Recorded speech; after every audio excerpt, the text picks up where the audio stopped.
Hola, muy buenas tardes, bienvenidos a todos a esta conferencia que vamos a dar desde CEUPE. El título ya nos habla un poco de lo que vamos a ver a lo largo de esta ponencia, que es las buenas prácticas de higiene dentro de la industria alimentaria y un poco pues la manipulación correcta de cómo se debe de hacer la gestión dentro de un sistema PPCC. Bueno, bienvenidos a todos. A medida que os vayáis conectando y demás, si alguien tiene dudas, podéis ponerlas en el chat. Si me doy cuenta a lo largo de la conferencia, las resolveré. Y si no, al final dejaremos un tiempo de resolución, ¿vale? En el que podemos hablar ahí de todas las dudas que hayan surgido durante el contenido. Muy bien, pues si os parece, vamos a comenzar. He dividido un poco la ponencia dentro de este índice que vemos. Hablaremos un poco de la contaminación de los alimentos, un poco de cómo debemos hacer la recepción de materias primas, dado que puede ser un punto de control crítico en muchas empresas por el tema de las temperaturas. La higiene de los manipuladores, que estará dividida también a su vez en varios subgrupos. Un poco la limpieza e higiene, que va sobre todo de dentro de las instalaciones, y basuras y residuos, que muchas veces suele ser un tema conflictivo. Entonces, bueno, me ha parecido oportuno mencionarlo. Vale, empezamos con una simple definición de lo que es un manipulador de alimentos, porque muchas veces, como responsables de calidad, nosotros sí conocemos este término, pero hay que hacerle llegar al resto de compañeros de la empresa quiénes son, porque a veces se nos olvida. Entonces, bueno, dentro de esta formación, que está recogida en el artículo, voy a hablar siempre en cuanto a legislación dentro del territorio español, ¿de acuerdo? Entonces sé que hay otros alumnos o compañeros que nos ven desde otros países, entonces si hay alguna duda o algún conflicto con esto, lo podemos resolver o comentar después, si os parece. Vale. Bueno, la formación de manipulador de alimentos hace unos años estaba estipulada que había que renovarse cada 4 años. Ahora se hace de forma anual, es decir, no hay que hacer un curso genérico, sino que la empresa debe ofrecer un contenido expreso sobre la materia de la que trata.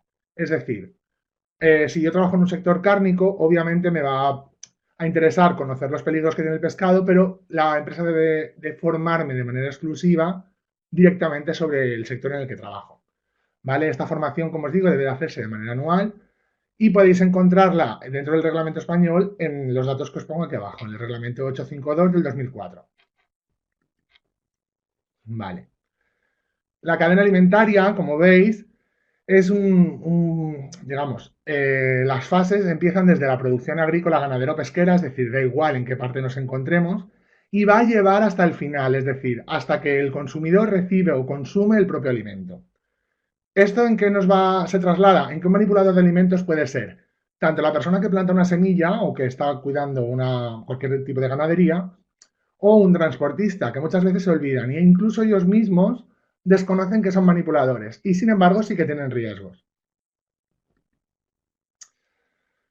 Bien, como os decía, las empresas alimentarias deben acreditar este control de documental, o sea, un control de formación, perdón, en el que deben de justificar que sus empleados conocen los riesgos asociados a su sector. ¿Vale? Entonces, las inspecciones sanitarias lo pueden hacer de varias maneras. Podemos encontrarnos bien las empresas que tienen un autocontrol mediante normas de calidad, por ejemplo, la PPCC o normativas como la ISO 22000, que ya algunos conoceréis, IFS, BRC, ¿vale? Ahí hay un plan descrito como formación y control de manipuladores que justificaría que los empleados reciben una formación inicial, una formación continuada a medida que hay no conformidades y un refresco de manera pues, de que los empleados conozcan si aumentan las líneas de producción, etcétera. ¿Qué ocurre en el resto de empresas? Es decir, una empresa alimentaria, que puede ser cualquiera, habéis visto dentro de la fase de la cadena alimentaria, que no tiene implantada ninguna de estas normas. ¿Cómo se gestiona? Bueno, bien podemos ofrecer un certificado de manipulador de una empresa externa, es decir, se le solicita al empleado o bien que lo saque antes de empezar a trabajar con nosotros, o bien pues una empresa, un laboratorio certificador que se encarga de hacer este tipo de formaciones. Esto suele ser algo muy general, yo no soy muy partidario de ello porque es mejor ofrecer una formación inicial desde dentro de la empresa, pero bueno, existen estas alternativas Y luego, pues la otra opción, que es la que os contaba justo ahora, que es un registro de formación interna de la empresa, en la que nosotros nos vamos a encargar de ofrecer esa formación a los manipuladores, que como os digo, estaría incluido todo el personal. Aquí vemos que, como definición como tal, es toda persona que por su actividad laboral tiene contacto directo con los alimentos durante cualquiera de sus fases. Es decir, desde que hacemos la plantación o el cuidado de ganadería, como hablábamos, hasta el consumidor final. Esto incluye preparación, fabricación, transformación, envasado, almacenamiento, es decir, los almacenistas también son manipuladores, aunque ellos solamente manipulen cajas, por ejemplo. Muchas veces nos encontramos en los almacenes polivalentes, que son estos que almacenan bien carne, galletas, etcétera, que ellos consideran que no son manipuladores puesto que solamente tocan cajas de cartón. Pero hay productos que van refrigerados o que requieren un tipo de humedad específica o justo lo contrario, que no haya humedad. Y eso lo que supone es que puedan perjudicar o alterar las características del producto, sobre todo a nivel sanitario, que es lo que más nos preocupa. El transporte también incluiría dentro de esta cadena la distribución, la venta, el suministro y el servicio, ¿vale? En el caso de que sea una restauración colectiva, por ejemplo. Es importante dentro de esto que cada empleado debe conocer específicamente los riesgos asociados a sus funciones. ¿Por qué? Obviamente, cada uno debe de conocer dónde está englobado el peligro que puede suponer su propio trabajo. Pero también es conveniente que conozca las fases que nos preceden y también las que nos suceden, es decir, la que va antes y después de la nuestra. ¿Por qué es necesario esto? Porque si es la persona responsable de hacer la recepción de materias primas, lo importante es que conozca en qué condiciones me tiene que hacer la entrega a un proveedor. Es decir, si tengo materia prima que viene refrigerada o congelada, deberá guardar unos criterios de temperatura adecuados acorde a la materia que voy a recibir. De manera que si yo no conozco que puede tener riesgos si no cumple estos criterios, difícilmente voy a poder gestionar correctamente mi trabajo, ¿vale? Mi labor de aceptación. Por lo tanto, estas buenas prácticas lo que hacen es un poco reducir esa aparición del peligro. Bien, en la contaminación de alimentos vamos a hablar un poco de qué manera pueden llegar o cómo se consideran y de qué manera pueden estar presentes. ¿Vale? Los alimentos pueden estar contaminados por cualquier objeto extraño presente en el alimento, ¿vale?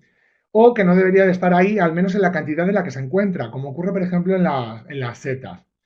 Hace muy pocas semanas ocurrió un caso en España en el que una mujer falleció por el consumo de unas setas mal cocinadas porque tenían una toxina, que es verdad que las setas se podían comer, eran setas colmenilla. Lo que pasa es que el preparado de este tipo de alimentos requiere una manipulación muy específica y una técnica de cocinado doble, triple, etcétera, para poder eliminar la toxina.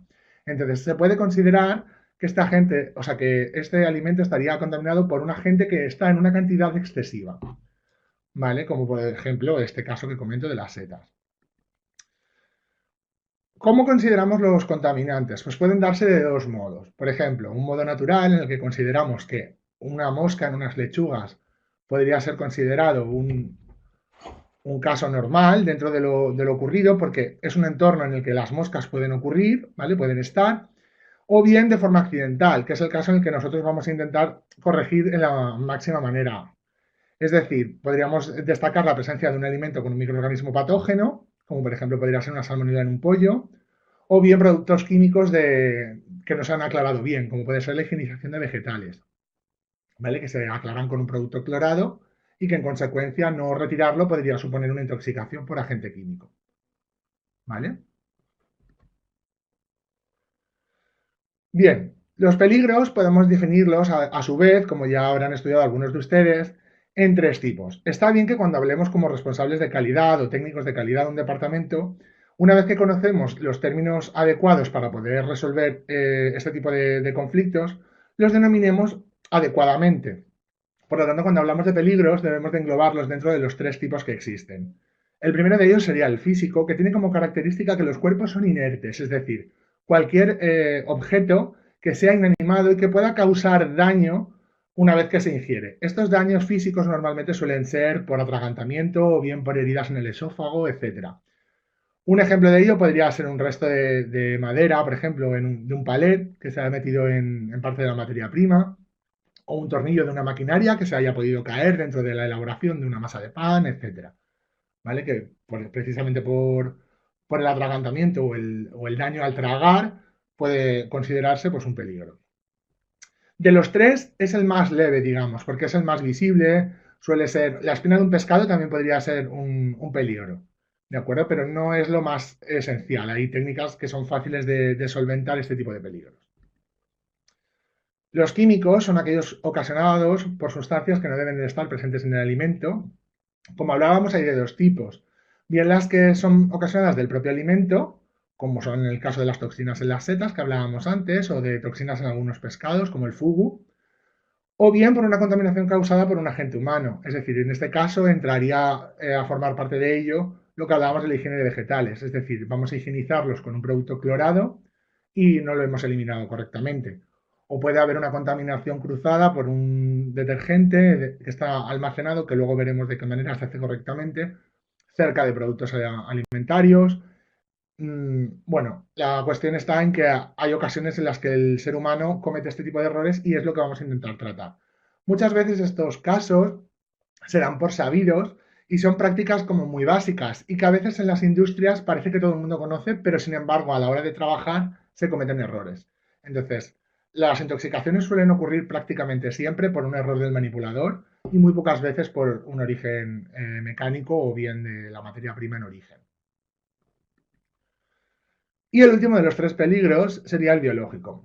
Estos son los que el agente causal pueden resultar los seres vivos, principalmente bacterias, virus y parásitos. Estos son los que se consideran, digamos, los más peligrosos. Sin embargo, se considera también a las palomas, los insectos, etcétera, agentes biológicos. Sin embargo, se les conoce como vectores de transmisión, porque en realidad ellos no contaminan el producto de por sí, sino que una cucaracha, por ejemplo, puede contaminar y ser peligroso. A nadie le apetece ver, lógicamente, en su plato, pues este tipo de insecto, pero el peligro radica en que ellos habitan en zonas pantanosas, con aguas estancadas, bastante contaminadas de microbiología, entonces, de microbiota, perdón. Entonces, es ahí donde radica el peligro, en que las patas o las antenas transmitan pues microseres patógenos que son los que realmente generan las enfermedades. Bien, una buena higiene conllevará, es decir, nosotros vamos a, ahora que conocemos los peligros, vamos a intentar evitarlos. Entonces, mantener una higiene lo que nos hace es minimizar la presencia de estos peligros, que es básicamente en lo que se reduce la PPCC, ofrecer un buen producto, que nuestra empresa tenga prestigio dentro del mercado, porque a nadie le gusta consumir. De hecho, en cuanto sale una alerta o hay una alarma sobre un producto, bajan las ventas siempre. Por ejemplo, con la gripe aviar, pues obviamente la gente dejó de comer pollo y el resto de sectores se frotaron las manos, como puede ser el cerdo, la ternera o incluso las verduras. ¿Vale? Luego, la satisfacción del cliente, por supuesto, porque una empresa que cuida y que garantiza un buen sistema de calidad, pues ofrece que el cliente esté satisfecho con esto. Evita además sanciones de los organismos públicos, lógico, porque además esto es obligatorio por ley, y puede evitar también un posible peligro que atente contra la salud de los consumidores, porque a nadie le gustaría tener este tipo de carga a sus espaldas.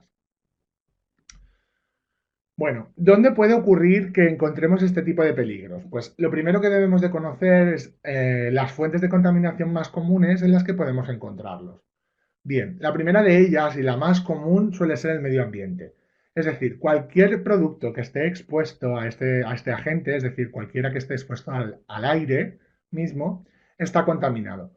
De manera que podríamos tener esterilizadores. Yo siempre voy a hablar dentro de este seminario en la opción, digamos, como más ideal de la industria. Sé que luego hay cosas que no se realizan porque yo ya he comentado en otras ocasiones que en mis auditorías por mi trabajo acudo a diferentes centros y valoro luego que la práctica muchas veces no se corresponde con lo que la legislación nos dice, pero hay que intentar siempre hacerlo en la medida de lo posible. Entonces, el medio ambiente es el primer agente causal, ¿vale? Dentro de él encontraríamos pues lo que son el agua, y el aire como factores principales. Entonces, el agua debe de ser siempre potable, es decir, proceder de red pública o de un agente que nos garantice la potabilización del agua. No serviría en este caso, por ejemplo, fincas para realizar eventos en las que podemos encontrar un pozo o un aljibe. Bien. Entonces tendríamos que garantizar que es potable mediante analíticas, por ejemplo, de un laboratorio certificado que nos diga que esto es apto para el consumo. O incluso para fregar, es decir, no podemos utilizar ese agua para fregar ollas o cubiertos que luego el comensal va a llevar directamente a la boca sin ningún tipo de tratamiento. ¿Vale? Sin embargo, se puede utilizar el vapor de agua siempre y cuando se garantice que no va a haber contaminación cruzada con agua de consumo o con ningún útil que se pueda utilizar para elaboraciones y también para limpiar pues, exteriores, camiones, etcétera. Vale.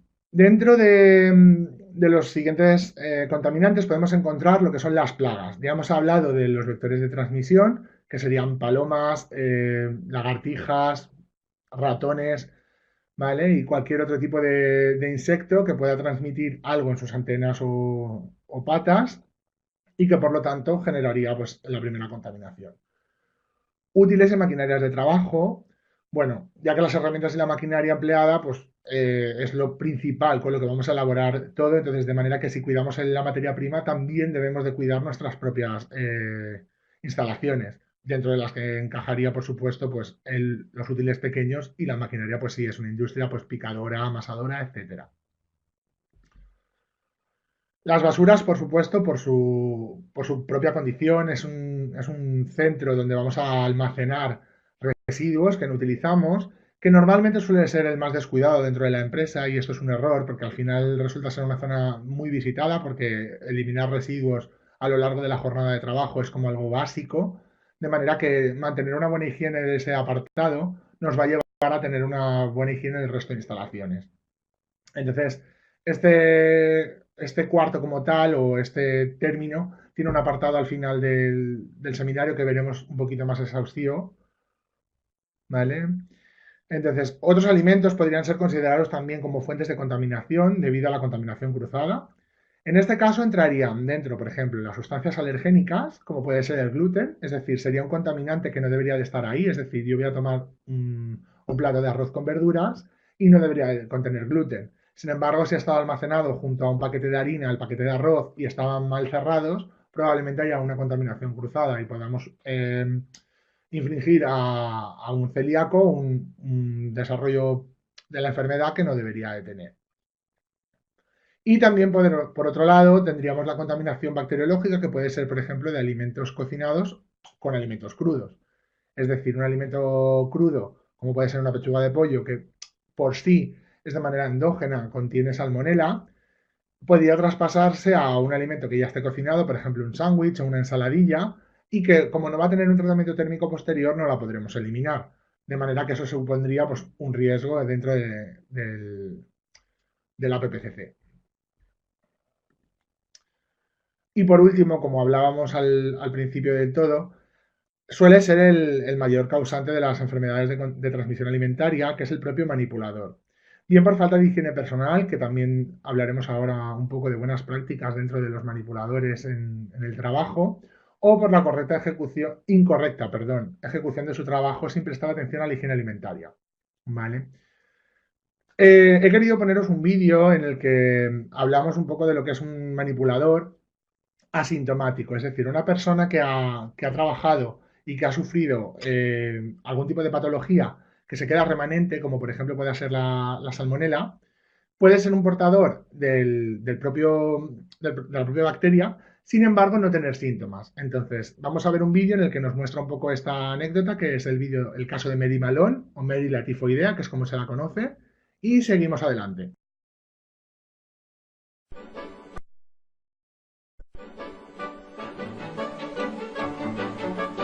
En 1907 la ciudad de Nueva York gozaba de un bullicioso ambiente rebosante de tranvías, comercios y los nuevos inmigrantes de todo el mundo. También era semillero de enfermedades contagiosas. Uno de los peores problemas de salud pública de aquella época era la fiebre tifoidea. Aproximadamente 5.000 neoyorquinos se enfermaban al año, muchos morían de ella. Así no resultó extraño que una familia neoyorquina de veraneo en Long Island cayera víctima de un brote de fiebre tifoidea. El único problema es que nadie podía averiguar cómo se contagiaron. Aquel verano nadie más cayó enfermo en Oyster Bay. Incluso preguntaron por el entorno a todo el que había comido marisco, ya que a menudo es un medio de transmisión de la fiebre tifoidea. Comprobaron la reserva de agua de la casa, pero todo daba negativo. Era un misterio. Desesperados contrataron a un investigador de salud pública llamado George Soper. Examinó a todos los habitantes de la casa y dieron resultados negativos. Estaba totalmente desconcertado, porque el ambiente no había sido la causa, tampoco el marisco, ni los miembros de la familia. Soper no lograba averiguar cómo había llegado la enfermedad a la casa.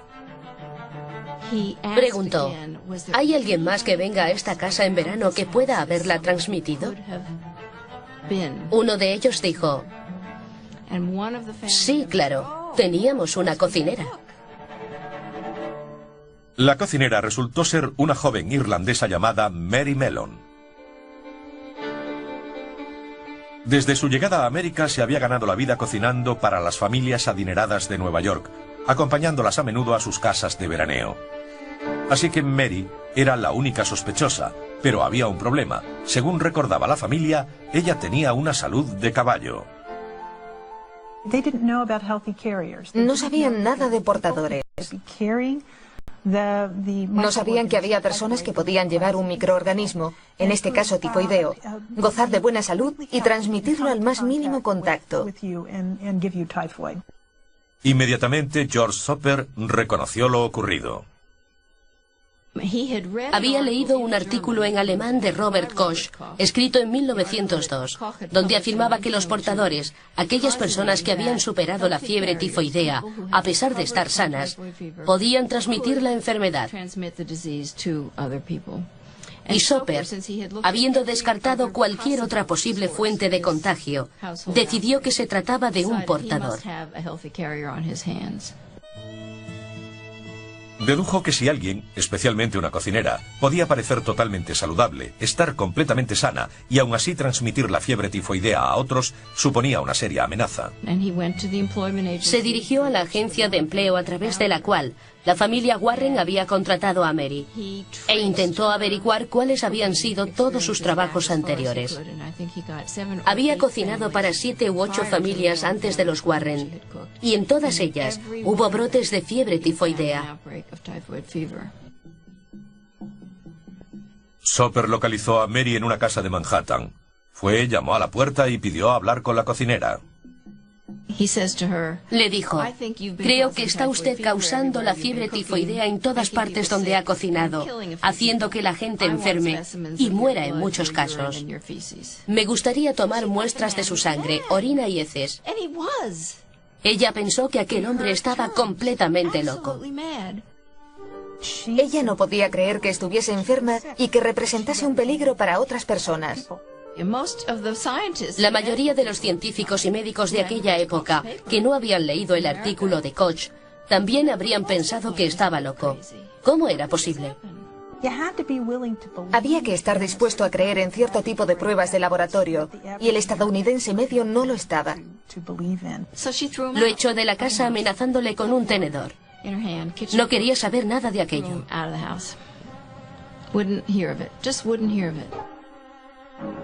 Soper estaba seguro de que Mellon era la responsable de los brotes y llevó las pruebas al Departamento de Salud de Nueva York. Quedaron lo bastante convencidos como para enviar a una joven doctora, Josephine Baker, y unos policías a recoger a Mary para examinarla. Salió gritando y golpeando a todo aquel que se le ponía por delante. Estaba muy disgustada. Cualquiera lo estaría si 5 policías vinieran a buscarle. Pero ella se defendió con uñas y dientes. La metieron en la ambulancia y la doctora Baker se sentó sobre ella, literalmente. Contó que fue como estar enjaulada con un león furioso. Así se sentía Mary Mellon. Como Soper había sospechado, las pruebas revelaron que Mary Mellon era portadora de la fiebre tifoidea, la primera que veía. Para mayor disgusto de ella, fue trasladada a un hospital de aislamiento para pacientes con tuberculosis en North Brother Island. Y cuando la prensa local conoció la historia, enseguida se hizo eco de ella. En el periódico The New York American se publicó un artículo de 2 páginas en el que aparecía un dibujo grande de Mary en delantal, con una sartén en la mano, en la que en vez de huevos, echa cráneos humanos. Así que se trata de la imagen de una cocinera que mata con su trabajo. El artículo se refería a ella como Mary la tifoidea, un nombre que venía a simbolizar el peligro y la enfermedad, y se le quedó. Los médicos querían mantenerla encerrada, pero justo cuando parecía que pasaría el resto de su vida aislada, cambió su suerte. Después de 3 años, un nuevo inspector sanitario decidió devolverle su libertad siempre que ella prometiese no volver a cocinar. Acepta la oferta del Departamento de Salud y firma un documento en el que promete no cocinar para otras personas y permanecer en contacto con el Departamento de Salud. Y a cambio de ello es liberada. Y Mary la tifoidea hubiera pasado al anonimato de no haber sido por un brote de fiebre en una maternidad de Nueva York en 1915.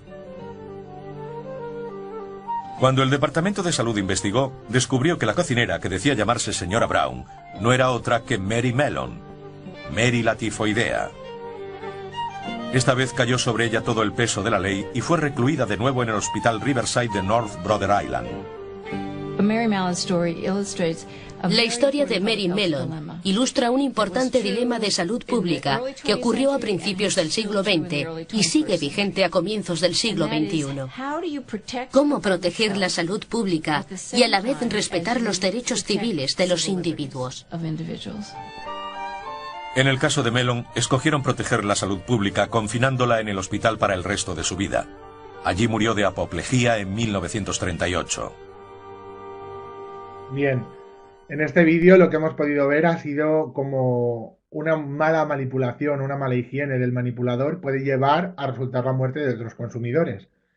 Es simplemente para poder valorar el caso, aunque parezca que nos queda muy lejos por las imágenes del documental.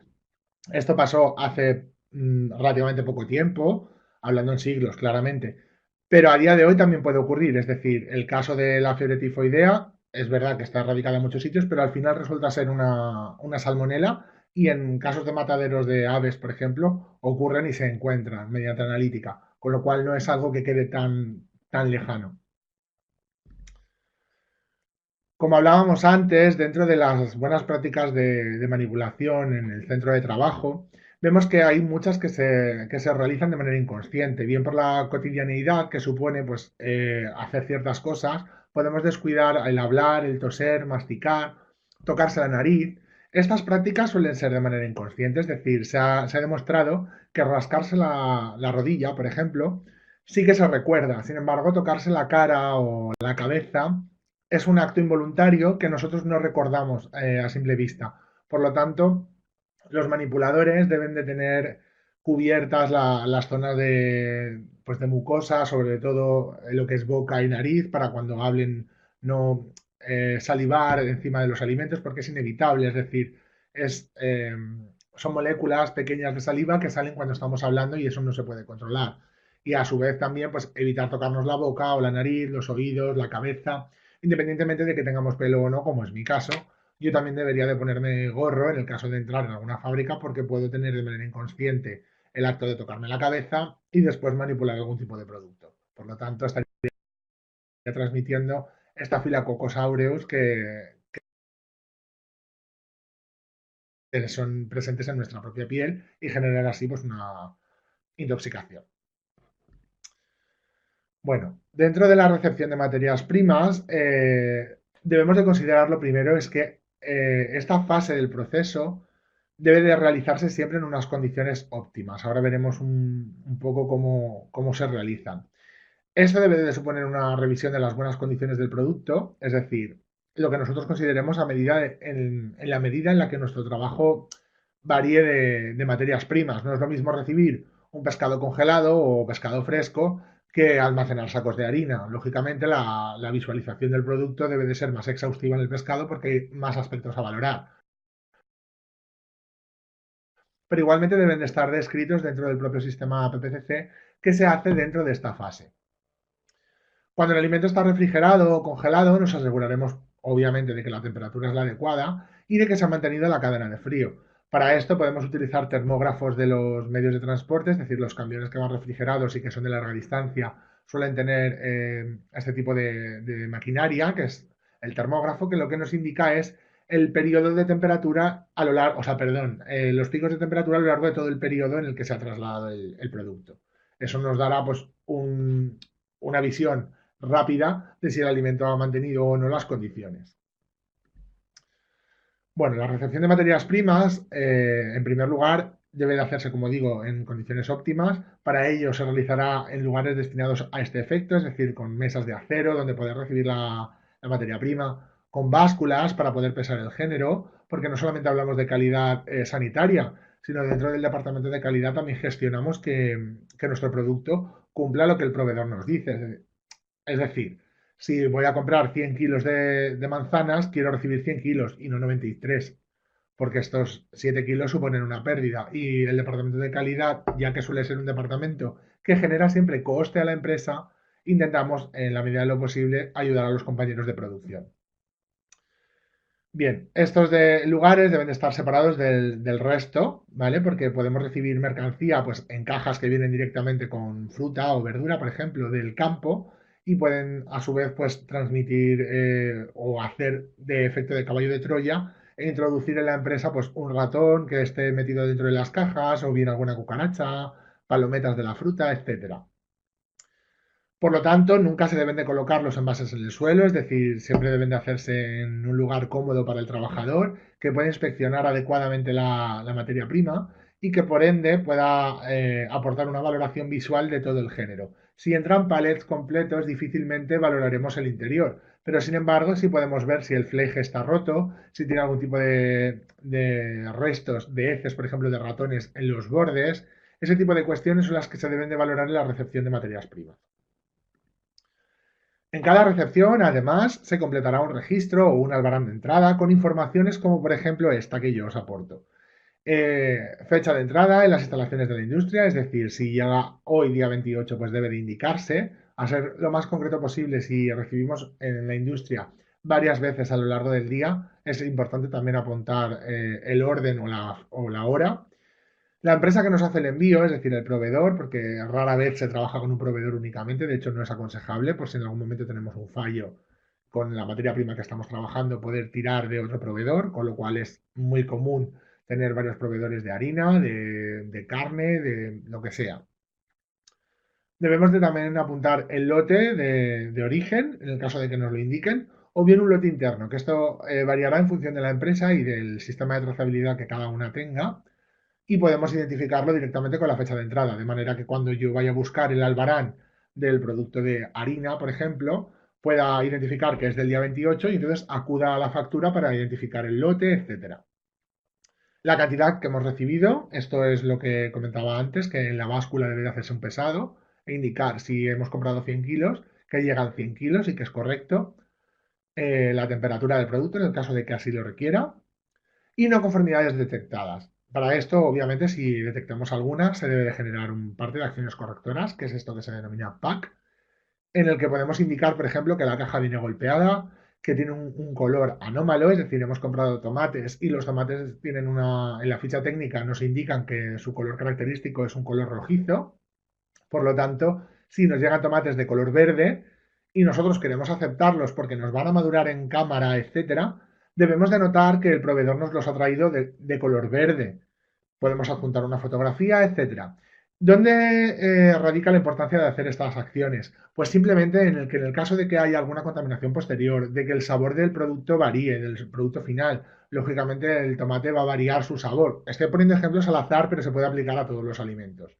Entonces, un tomate maduro tiene un sabor más dulce, porque los azúcares presentes en el propio alimento pues están en mayor cantidad, mayor concentración. Por lo tanto, si yo elaboro una receta de, no sé, de cualquier salsa de tomate en la que voy a utilizar tomate fresco, si estoy utilizando unos verdes, probablemente mis clientes noten ese cambio. De manera que yo tendré que valorar la opción de admitirlo o no y si me va a conllevar tener que madurarlo dentro de la cámara. Bien, y por supuesto, una firma de la persona responsable de la aceptación del producto. porque en el caso de tener dudas, el responsable de calidad acudirá pues al técnico de calidad que ha hecho la recepción o al encargado de almacén para poder preguntarle cuál ha sido el motivo de que esto ocurra y en el caso de que no sea correcto poder corregirlo. Bueno, cada empresa tendrá un formulario propio. Este es un ejemplo que yo he querido poner para que podamos ver, por ejemplo, pues, de una empresa que compra pescado. Se indicaría la fecha, como digo, el producto que vamos a recibir. Ahí en pescado fresco deberíamos de indicar si es merluza, si es rape, es decir, el tipo de producto. Lo que pasa que yo al poner en el ejemplo puse pescado fresco. El proveedor, de dónde es, la cantidad que hemos comprado, porque luego hay que hacer un escandallo de producción y no solamente esto se lo dejamos a los compañeros de ese departamento, sino que calidad también interfiere mucho, estamos muy relacionados. La cantidad, la temperatura, como digo, que aunque no se ve muy bien, creo que pone 2 grados. El lote de origen, si está conforme o no conforme, en este caso estaría conforme, por lo tanto no habría PAC. En el caso de que hubiera una no conformidad, como digo, debe de adjuntarse un registro, ¿vale? Y pues la firma de la persona responsable. Bueno, una vez que hemos hecho la recepción de mercancías, vamos a hablar un poco del almacenamiento. ¿Qué buenas prácticas se pueden realizar dentro de esto? Como os he dicho antes, en este caso, las buenas prácticas muchas veces en la legislación se idealizan. No siempre son realizables dentro de cada industria, pero vamos a intentar corregirlas o en la medida de lo posible realizarlas. Bien, los alimentos deben de estar separados del suelo y de las paredes. Esto es obvio porque al final puede haber una contaminación, pues bien de un detergente, de fregar el suelo, por plagas que son más accesibles a este tipo de alimentos si están directamente sobre el suelo, etcétera. Los productos de limpieza deben estar almacenados en un lugar específico para ellos. De hecho, deben de estar separados de las zonas de manipulación de alimentos y además no se pueden recibir en el mismo muelle. Es decir, las personas encargadas de comprar productos químicos para el saneamiento o higienización de las instalaciones deben de tener una puerta accesible que no sea nunca el muelle de recepción. No se debe sobrepasar la capacidad del almacén. Esto vale tanto para almacén a temperatura regulada como para no regulada. ¿Por qué? Si los alimentos deben de estar separados del suelo y yo voy a tener un almacenamiento en silos de harina, por ejemplo, si mi almacenamiento está pensado para 1000 kilos y yo meto 1700, probablemente los sacos estén muy pegados, estén junto a la pared, de manera que puedan coger humedad, etcétera. Entonces, y lo mismo con una cámara congeladora, por ejemplo, o de refrigeración.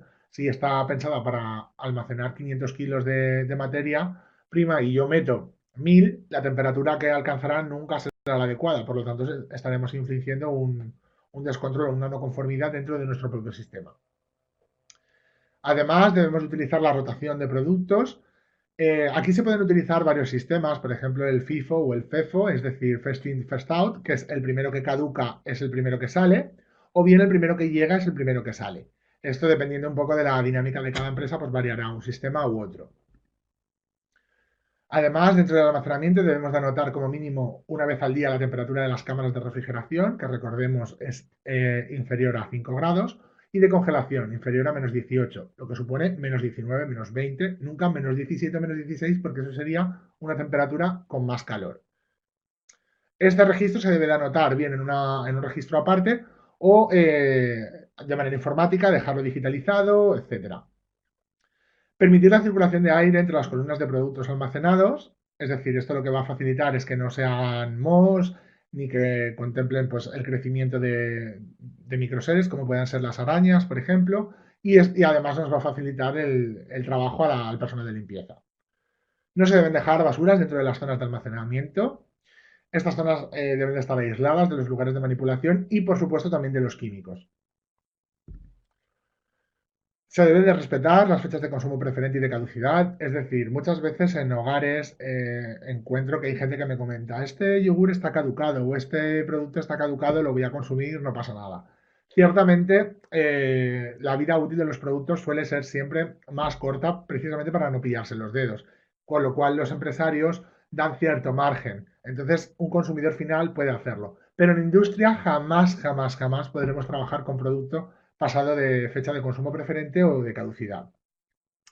En hostelería y restauración, además, no se deben de mezclar alimentos crudos con los cocinados, de manera que se pueden, si solamente tenemos una cámara de refrigeración y hay que almacenarlos dentro de la misma cámara, se pondrán siempre los alimentos crudos en la parte inferior, de manera que si hay contaminación por gravedad, es decir, que de un plato de lasaña pueda caer algo abajo, después la pechuga de pollo que esté abajo se vaya a cocinar y no haya problema.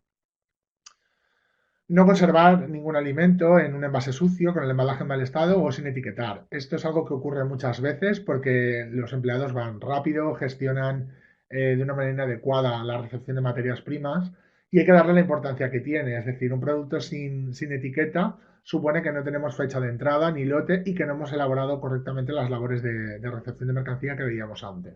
Además, si viene sucio, por supuesto, puede contaminar el resto de alimentos y esto conlleva a un problema más serio en fases posteriores. Bien, si pasamos a la higiene de los manipuladores, yo he dividido este módulo en 4 tipos. Vamos a hablar primero de la salud del manipulador, de la higiene personal, del indumentario de trabajo y de los hábitos higiénicos con respecto a la manipulación de alimentos. Dentro de la salud del manipulador, debemos de tener claro que un manipulador que se encuentra con náuseas, vómitos, fiebre, diarreas, es decir, cualquier tipo de síntoma asociado a una ETA, es decir, una enfermedad de transmisión alimentaria, no está capacitado para desarrollar su tarea de manipulador. Esto debe de comunicarlo al responsable de calidad del centro o al supervisor que tenga en ese momento para que valoren si los síntomas pueden suponer un peligro para la fabricación o no. En el caso, lo ideal sería que esta persona no desempeñara sus labores y por lo tanto pudiera marcharse a su casa a recuperarse para no suponer un riesgo para la empresa. Esto, por desgracia, los empresarios no lo contemplan de este modo y muchas veces se trabaja en unas condiciones que no son las aptas. Sin embargo, hay veces que si la empresa tiene muchos puestos de trabajo, se puede cambiar, es decir, la persona que está realizando estas tareas de manipulación, por ejemplo, de cortado de pescado, pues si se encuentra con náuseas o vómitos y que se puede pensar que tenga una enfermedad gastrointestinal, pues puede pasar, por ejemplo, al área de empaquetado, donde ya está sellador vacía la bolsa, está filmada, las cajas están cerradas, de manera que solamente tenga que montarlas en el palé o hacer de transportista. De manera que podamos jugar un poco con esto. Además, si sufrimos algún corte o alguna herida, por supuesto deben de lavarse bien, hay que desinfectarlas correctamente con producto químico sanitario y cubrirlas adecuadamente con apósitos y tiritas impermeables. Es decir, sobre todo porque la mano a la vez que estamos trabajando debemos de lavarla, etc. Entonces, estas tiritas o estos apósitos siempre deben de ser azules para industria alimentaria, que es una de las cuestiones que más me encuentro en las auditorías, que muchas veces no son así.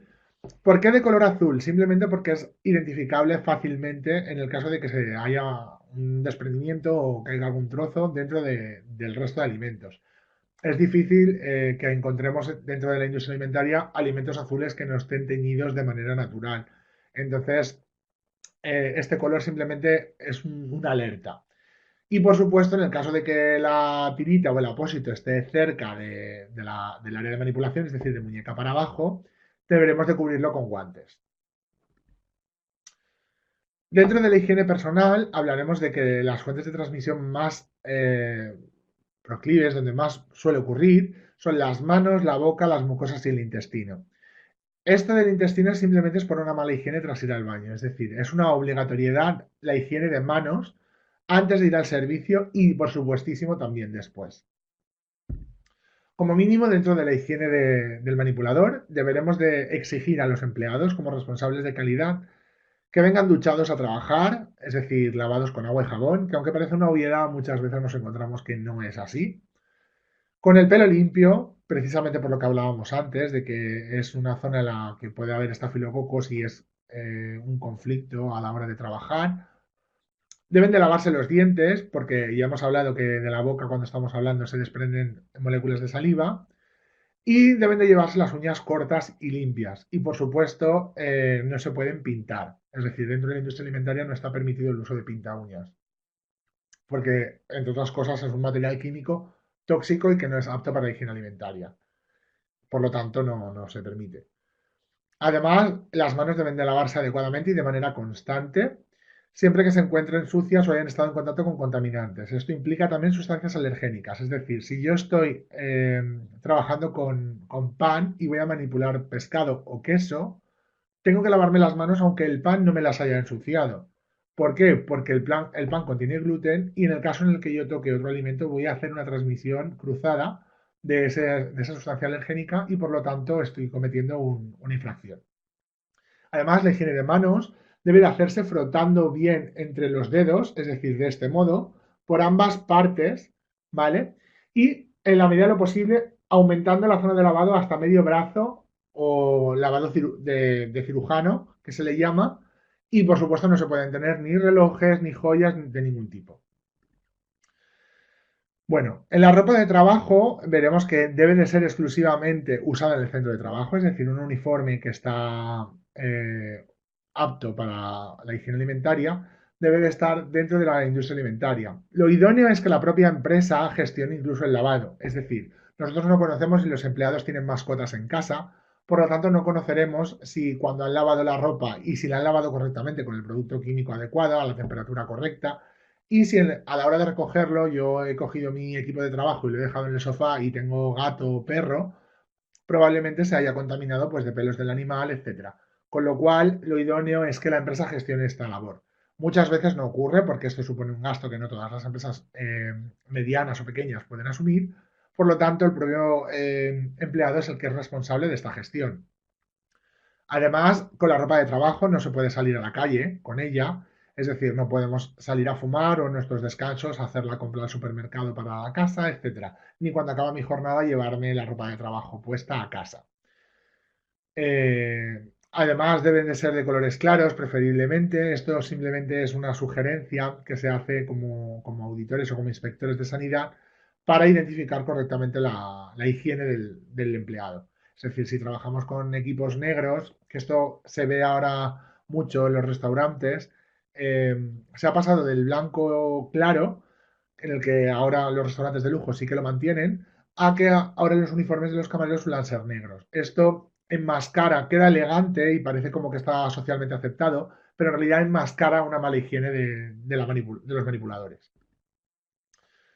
El gorro o la redecilla deberá cubrir por completo el pelo, es decir, no se pueden dejar mechones fuera, ni ni dejar coletas sin cubrir, etcétera. Es sin excepción, es decir, es una obligatoriedad dentro de la industria alimentaria y que afecta tanto a hombres como a mujeres. En el caso de los hombres que tengan barba, como pueda ser mi caso, hay cubrebarbas si vas a trabajar como manipulador. Y en el caso de que no manipules y vayas a hacer alguna inspección, sí que debe de ponerse un cubrebarbas, que también los hay, del mismo material que existe para las redecillas o los gorros. Por supuesto, no se permite el uso de objetos personales, como puedan ser joyas, pendientes, pulseras, relojes, piercings, etc. Bien porque puedan desprenderse pues piedras de los anillos o de los pendientes o alguna pieza y puedan suponer un daño físico, sino que además puede albergar residuo de haber higienizado mal las manos o restos de jabón, etc. Por lo tanto, no está permitido. Dentro de los hábitos higiénicos quedan prohibidos, por supuesto, fumar, masticar chicle, comer, sonarse a la nariz, toser o estornudar sobre los alimentos. Estos actos, por ejemplo, estos últimos, a partir de sonarse a la nariz, son involuntarios, lógicamente. Lo que pasa que debe de evitarse hacerlo sobre los alimentos, es decir, nadie puede evitar un estornudo, pero sí podemos retirar la cara o salirnos un momento si tengo que sonarme la nariz, etcétera. ¿De acuerdo? E incluso hablar sobre los alimentos, sobre todo si no se lleva mascarilla. Ya que pueden suponer, como decíamos antes, pues una fuente de contaminación, principalmente porque las realiza el manipulador y, como ya sabemos, es el principal causante de estas infecciones. Bueno, no sé si el compañero Javier ha habilitado la higienización de manos, pero ya os he explicado un poco cómo es. Si no, tenéis el enlace aquí abajo que se puede visualizar después, con lo cual prefiero seguir avanzando en el contenido de la charla y vamos un poquito más rápido, que no quiero que se nos haga especialmente extenso. Dentro de los hábitos higiénicos, como digo, en la higiene de manos, vamos a ver la parte que debemos hacer. Siempre debe usarse agua caliente, Jabón bactericida, es decir, un jabón que quita la grasa, como por ejemplo un Fairy o un jabón detergente para lavaplatos, no elimina nada más que la grasa y lo que nosotros pretendemos evitar es la contaminación microbiológica. Además, deben frotarse entre los dedos. Eh, Se deben de cepillar las uñas también para eliminar la suciedad acumulada y nunca el secado debe de ser por aire. Es decir, ya hemos dicho que uno de los contaminantes principales es el aire y el agua, pues si nos vamos a secar con un secador de manos de esos que expulsa el aire directamente hacia las manos, nos va a focalizar en nuestras propias manos todo el contenido que tenga en el filtro. ¿Vale? Además debe de lavarse de manera frecuente, tanto si apreciamos suciedad como si no. Y en el caso de que haya uso de guantes, se deben de cambiar máximo cada 2 horas, siempre y cuando la tarea sea mecánica. Si es una tarea en la que vamos variando de productos, pues obviamente hay que cambiarlos a medida que se cambia la tarea. El lavado es obligatorio al comienzo de cada jornada laboral, cada vez que se interrumpa el trabajo y antes de reincorporarnos de nuevo a la labor, es decir, si hemos descansado para hacer un break en la comida, etcétera. Después de tocar alimentos crudos, antes de tocar alimentos cocinados, después de ir al baño, después de manipular basura o desperdicios de otros alimentos, después de usar un pañuelo para toser, estornudar o sonarse, que por supuesto estos pañuelos deben de ser de celulosa y de un solo uso, es decir, no se guardan dentro del uniforme de trabajo, después de comer, después de cobrar a un cliente, en el caso de que toquemos dinero, porque industria alimentaria puede ser, por ejemplo, una charcutería o una carnicería, de manera que muchas veces los carniceros están manipulando el género y a veces cobran al cliente y siguen manipulando. Esto es incorrecto. Por supuesto, después de fumar y cada 2 horas si no las hemos lavado anteriormente. Bien, dentro de la limpieza e higiene contemplamos dos tipos. Es decir, vamos a pasar a ver lo que es una limpieza como tal, que es decir, vamos a eliminar lo gordo, bueno, vamos a verlo aquí directamente. Eliminar es quitar los restos que son visibles, es decir, la suciedad gorda que nosotros valoramos cuando estamos viendo una mesa, las migas de pan, los restos de carne, en el caso de una industria, etcétera. Ese tipo de restos, cuando los retiramos, estamos haciendo una limpieza de los útiles o de la maquinaria, etcétera. Sin embargo, hay que desinfectar también, que es lo que debe de realizarse una vez que hemos limpiado. Con ello, lo que hacemos es evitar la proliferación bacteriana o reducirla hasta niveles aceptados. Para ello usaremos bien vapor de agua, asociada con productos, agua potable, por supuesto, en este caso, porque estamos hablando de desinfectar maquinaria o útiles. No estamos hablando de camiones en este caso. Y productos químicos para ayudarnos, como por ejemplo la lejía, que es un agente clorado, o detergentes químicos específicos. ¿Vale? Cuando hablamos de higienización, estamos hablando tanto de limpieza como de desinfección de manera conjunta. Una correcta limpieza y desinfección llevará a la limpieza de la suciedad visible, aplicación de un detergente apropiado, aclarado, que es una fase que muchas veces se intenta evitar dentro de la industria porque al final supone un tiempo, es decir, hay que dejarlo un tiempo de aplicación y por supuesto aclarar con agua, aplicar de nuevo el desinfectante y volver a aclarar. Es decir, el agente clorado ciertamente se evapora con el calor, pero igualmente pueden quedar restos y para esto uno de los procesos correctos debería hacerse con un aclarado. Y secado a través de papel de un solo uso. Ya sabemos que el aire actúa como contaminante y dejar algo expuesto a eso sería un error.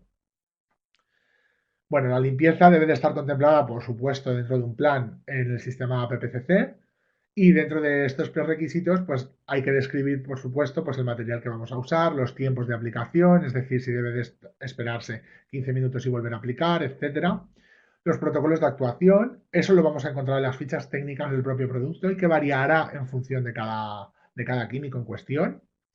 Las áreas que vamos a limpiar y a desinfectar, es decir, debemos describir si las paredes se hacen de manera semanal, de manera mensual o de manera diaria, porque hay un salpicado siempre por el tipo de actividad. Y el responsable de las tareas y la supervisión que se realiza. Y en la frecuencia en la que se hace esta supervisión.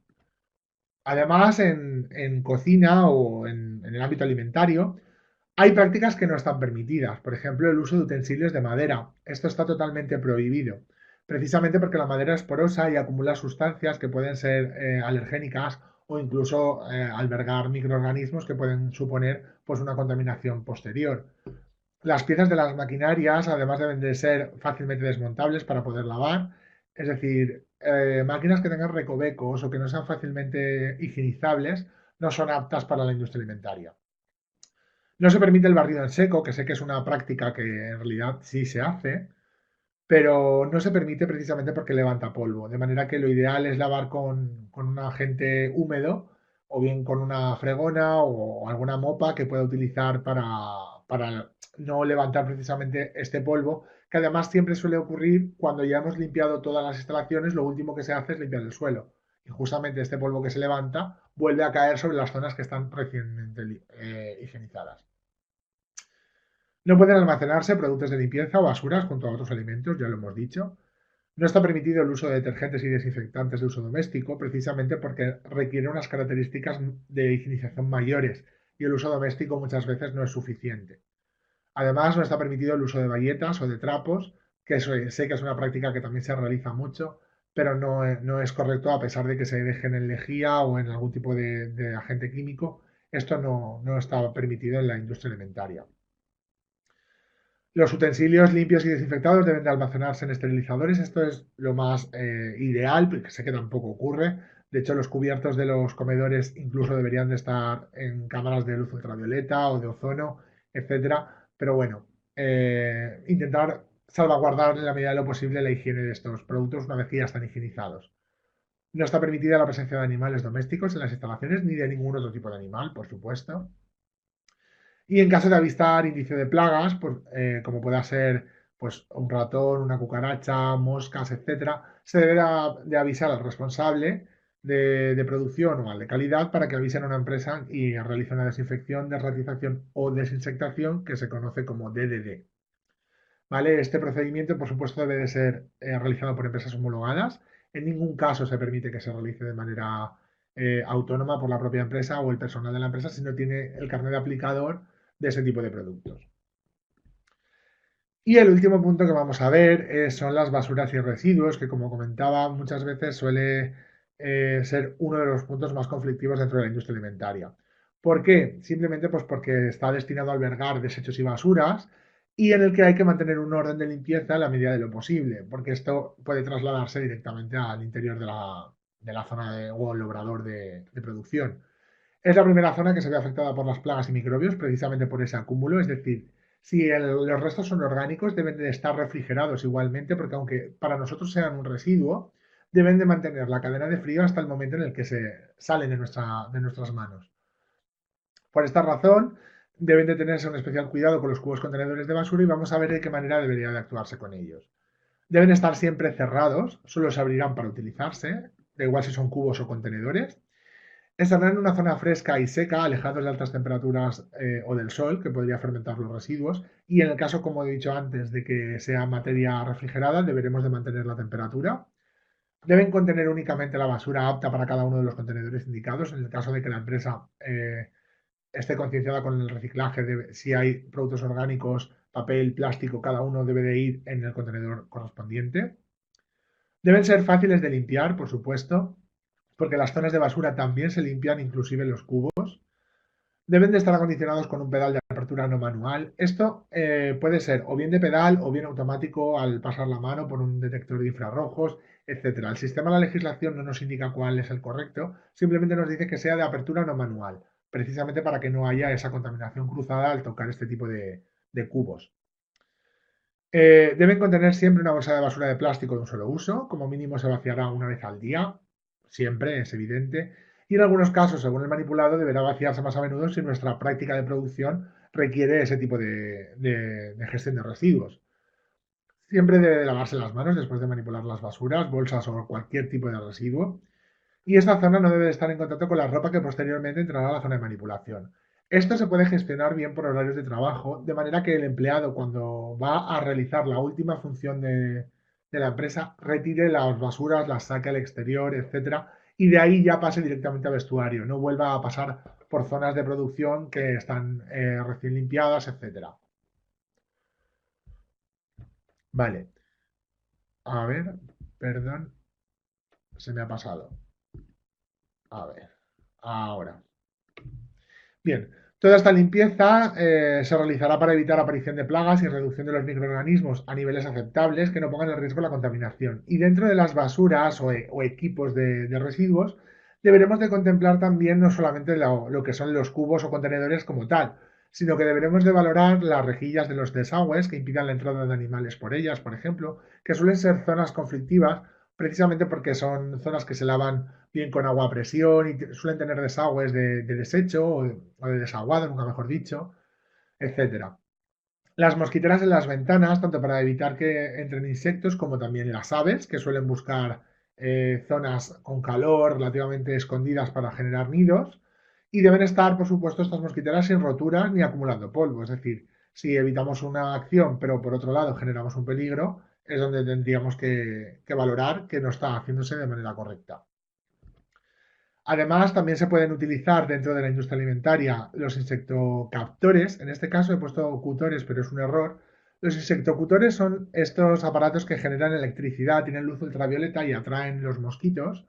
Y cuando llegan a la zona de rejilla, se electrocutan.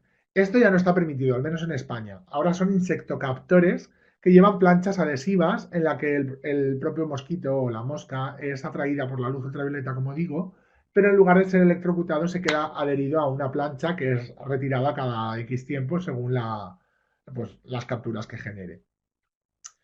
También debemos de valorar que las puertas de acceso al recinto pues, impidan la entrada de animales o insectos, que estén cerradas, por supuesto, y también que tengan burletes en la parte inferior, que suelen ser estas franjas de pelitos que hay al cerrar las puertas o de goma, que evitan que puedan entrar roedores o cucarachas, etc.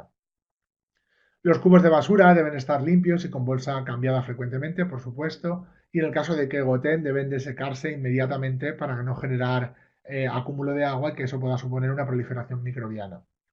Además, en los cuartos de limpieza debe de mantenerse el orden y la limpieza siempre, del mismo modo que se hace en el almacenamiento de materias primas, es decir, guardando los productos separados de las paredes, separados del suelo en la medida de lo posible y albergando una higiene adecuada. Y por supuesto se debe de realizar inspección de la mercancía en la recepción y en los productos de desecho, como puedan ser los cartones, flejes de plástico, etcétera, se deben de retirar de inmediato, no acceder a las instalaciones con este tipo de materiales. No sé si ha quedado bien explicado, sé que he ido muy rápido porque era mucho contenido para el poco tiempo que teníamos, pero me gustaría dejar una parte de preguntas por si alguno de los asistentes quiere preguntar alguna cosa, etcétera. Ahora es el momento. Os doy las gracias a todos por haber asistido al seminario. Veo que está escribiendo uno de los compañeros. A ver. Estas buenas prácticas que comentaba son, como digo, una parte idealizada de lo que es la legislación. Muchos de los que trabajen en este sector conocerán que no siempre se realizan de la manera correcta.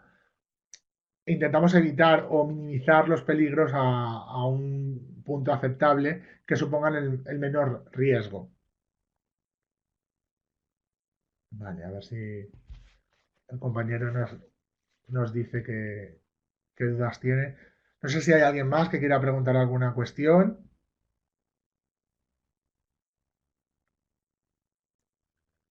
Bueno, muchísimas gracias. Fernando, pensaba que era una duda. Si nadie quiere preguntar nada más, que sepan que todos tienen disponible mi correo electrónico a través de CEUPE para que puedan hacer cualquier consulta en el caso de que les suponga alguna duda o un planteamiento de que no saben resolver. Conozco que muchos de ustedes trabajan ya como profesionales del sector de la calidad y es por ello que en algún momento pueden enfrentarse a alguna situación que quizá yo pueda ayudarles. Y en el caso de que no sepan la respuesta, pondré todo mi empeño en intentar resolverla. De manera bueno, que si nadie más tiene preguntas, dejamos por ahora zanjado este tema de buenas prácticas de manipulación en la industria alimentaria. A ver, creo que sí. María Luisa nos pregunta, ¿cómo los determinan? ¿Tomas muestras aleatorias? No sé muy bien a qué se refiere, María Luisa. Si se refiere a determinados controles, por ejemplo, yo en industria alimentaria lo que realizo son controles de superficie. Escogemos muestras para verificar que la higiene, por ejemplo, es adecuada. Es decir, yo entro en una industria cárnica que utilizan picadoras y amasadoras y busco las bacterias más problemáticas dentro de este sector, que puedan ser, por ejemplo, el E. coli, la salmonela, la listeria. o aerobios mesófilos y enterobacterias dentro de los útiles de maquinaria de trabajo. Por lo tanto, haciendo un cultivo de eso, podemos verificar si el protocolo de limpieza es adecuado o no. No sé si se refería a eso. Vale, límites máximos de residuos. Aquí en España, por ejemplo, no se permite que las industrias o cualquier centro de restauración colectiva evacúe más de 20 kilos de residuo orgánico a los contenedores que hay por toda la ciudad. Es decir, si la empresa genera más de 20 kilos de residuo, debe tener una empresa gestora que acuda a su propio centro a retirarles los residuos. Es decir, los impuestos que pagan los ciudadanos para tener una retirada de basuras no contemplaría el abuso de este uso de servicio de retirada de residuos. Vale, en los colegios, como debemos establecer las normas de sanidad de los alimentos de comedores, kioscos donde frecuentemente los escolares toman sus servicios. Subí, justo precisamente, Giovanna, dentro de este campo, subí una guía de buenas prácticas especialmente para comedores escolares. Si quiere, dentro de los foros puede encontrar el enlace y si tiene alguna duda al respecto puede escribirme personalmente y yo le daré información al respecto, dado que es un sector en el que trabajo habitualmente. ¿Cómo se entera uno de que los alimentos antes de comprobarlos que no han perdido la cadena de temperatura? Hay síntomas en los que podemos ver, o signos, mejor dicho, que podemos detectar que un alimento ha perdido la cadena de frío. Por ejemplo, cuando compran, les voy a poner ejemplos caseros en los que ustedes van a poder identificar claramente que eso ha sido así y lo pueden magnificar en el caso de que sea a nivel industrial. Cuando compramos una bolsa de croquetas congelada o de guisantes congelados, si todos ellos están formados en una sola piña, muy probablemente eso haya ocurrido porque ha habido una descongelación a lo largo de la fase de la cadena de congelados, de manera que a la hora de volver a recongelarse se han solidificado formando una única pieza. Esto sería, por ejemplo, un signo claro de que ha habido una rotura de la cadena de frío. También puede ocurrir que el yogur que ha sido congelado, porque a veces ocurre, los yogures se congelan en la industria, genere como un exceso de agua en el suero. Es decir, estos yogures que cabe un dedo prácticamente entre lo que es el yogur y el envase, ese yogur probablemente ha sido congelado y descongelado varias veces.